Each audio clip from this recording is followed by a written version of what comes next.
وَمَن يَتَّقِ اللَّهَ يَجْعَل لَّهُ مَخْرَجًا، جو شخص اللہ کا تقوی اختیار کرے گا اللہ اس کے لیے راستہ پیدا کر دے گا، جہاں بالکل نظر نہیں آئے گا کہ کوئی راستہ، اللہ راستہ پیدا کر دے۔ بالکل نظر نہیں آ رہا تھا موسیٰ کے ساتھیوں کو کہ اب کیسے بچیں گے، پیچھے لشکر آگے آگے سمندر ہے، اللہ نے راستہ پیدا کیا۔ خود حضرت ابو بکر کا جو حال ہو گیا تھا کہ حضور اگر انہوں نے ذرا بھی دیکھ لیا نیچے اپنے قدموں کی طرف نگاہ ڈالی تو ہم نظر آ جائیں گے، آپ نے فرمایا لا تحزن ان اللہ معنا، راستہ نکالتا اللہ۔ پھر حضور گئے طائف، لیکن وہاں سے خالی ہاتھ آئے، مدینے میں اللہ نے خود ہی کھڑکی کھول دی، 6 آدمی ایمان لے آئے، آپ گئے ہی نہیں اور وہاں انقلاب بھی آ گیا۔ عظیم، اس اعتبار سے اللہ مخرج پیدا کرتا ہے۔ تم صحیح طریقے پر چلتے رہو، تقوی اختیار کرو، صحیح راستے پر جد و جہد کرو، یہ کام اللہ پر چھوڑو۔ کب اسے منظور ہے اس کا کامیاب ہونا؟ جب ہوگا وہ راستہ ایسا کھول دے گا کہ تمہیں گمان بھی نہیں ہوگا۔ وَيَرْزُقْهُ مِنْ حَيْثُ لَا يَحْتَسِبُ، اور اسے رزق دے گا وہاں سے جہاں سے اسے گمان بھی نہیں ہوگا۔ اقامت دین کی جد و جہد ہو، غلبہ دین کی جد و جہد ہو، اپنے آپ کو اِنَّ صَلَاتِي وَنُسُكِي وَمَحْيَايَ وَمَمَاتِي اس کا فیصلہ کرنا ہو تو سب سے بڑی رکاوٹ آتی، کھائیں گے کیا؟ تو اللہ تو کہتا ہے راضی میں ہوں، ہے ایمان اور یقین اس پر، کر کے دیکھو تو صحیح، اس پر اعتماد تو کرو۔ لیکن یہ کہ اس پر اعتماد کرنا، توکل، بڑی مشکل بات۔ وہ تو جتنا ایمان ہوگا اتنا ہی اعتماد ہوگا، اور گہرا ایمان ہوگا گہرا اعتماد ہوگا۔ وَمَن يَتَّقِ اللَّهَ يَجْعَل لَّهُ مَخْرَجًا وَيَرْزُقْهُ مِنْ حَيْثُ لَا يَحْتَسِبُ وَمَن يَتَوَكَّلْ عَلَى اللَّهِ فَهُوَ حَسْبُهُ۔ یہ تو ابھی تقویٰ والے کی بات ہے کہ وہ وہاں سے رزق لے گا جہاں سے اسے ملے گا بھی نہیں، اور جس نے اللہ پر توکل کر لیا تو وہ اس کے لیے بہت کافی ہو جائے گا۔ توکل کر کے تو دیکھو، حسبہ وہ اس کے لیے کافی ہے۔ یہاں تک فرمایا ہے حدیث میں من کان فی حاجت اخیہ کان اللہ فی حاجتہ، اگر کوئی مسلمان اپنے کسی بھائی کی ضرورت پوری کرنے میں لگ رہا ہے، اپنا وقت صرف کر رہا ہے، اللہ اس کی ضرورت پوری کرنی شروع کر دیتا ہے۔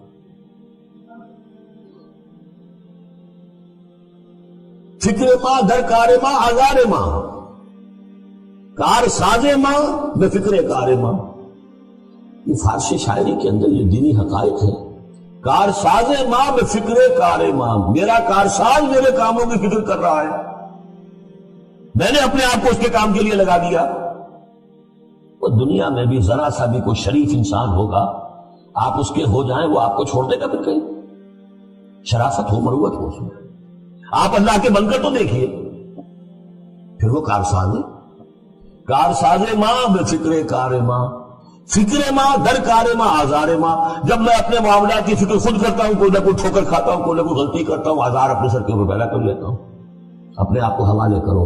اس کا نام ہے تفویض الامر الی اللہ، افوض امری الی اللہ ان اللہ بصیر بالعباد۔ ان اللہ بالغ امرہ، اللہ تعالیٰ تو اپنا معاملہ تو پورا کر کے ہی رہتا ہے، وہ تو دین کو غالب کرنا ہے، کرنا ہی ہے۔ کون اس کے اندر نفع کما گیا، کون محروم رہ گیا، یہ ان کی قسمت ہے۔ ابو بکر اور عمر اور عثمان اور علی اور عبد الرحمن ابن عوف یہ اپنی بازی جیت گئے، ابو جہل ابو لہب محروم رہ گئے، یہ تو ان کا معاملہ ہے۔ اللہ تو اپنی بات پوری کرا دے گا، اور اس دنیا کے ختم ہونے سے پہلے پہلے پورے کھلے عرضی پر اللہ کا دین غالب ہوگا، یہ ہونا ہے۔ دیکھنا یہ ہے کہ تم اس بہتی گنگا میں کو ہاتھ دھونے کو تیار ہو یا نہیں، یا تم محرومین کی فہرست میں اپنے آپ کو لانا چاہتے۔ بس اپنا تل مندر لگا دو، اس کے اندر تمہاری ہڈیوں کا چورا ہو کر بھی اس نئی تعمیر کی بنیادوں میں اگر لگ جائے تو بہت بڑی کامیابی۔ قد جعل اللہ لکل شیء قدرا، بہت عمدہ مقام ہے، اللہ نے ہر چیز کے لیے ایک اندازہ مقرر کیا ہوا ہے، کب اللہ کی مدد آئے گی یہ بھی اس نے طے کیا ہوتا ہے۔ You have to qualify، pre qualification conditions نہیں، تب مدد آئے گی، یوں نہیں آتی مدد۔ اپنا سب کچھ لگا دو، پھر کہو کہ اللہ میری 15 برس کی کمائی کل میدان میں نے ڈالی ہو، 15 برس کی کمائی، دن کی اور رات کی کوششیں ہیں میری، صبح اور شام کی کوششیں ہیں میری، 15 برس وہ میدان میں نے لا کے ڈال دی۔ تب پکارو اللہ کو۔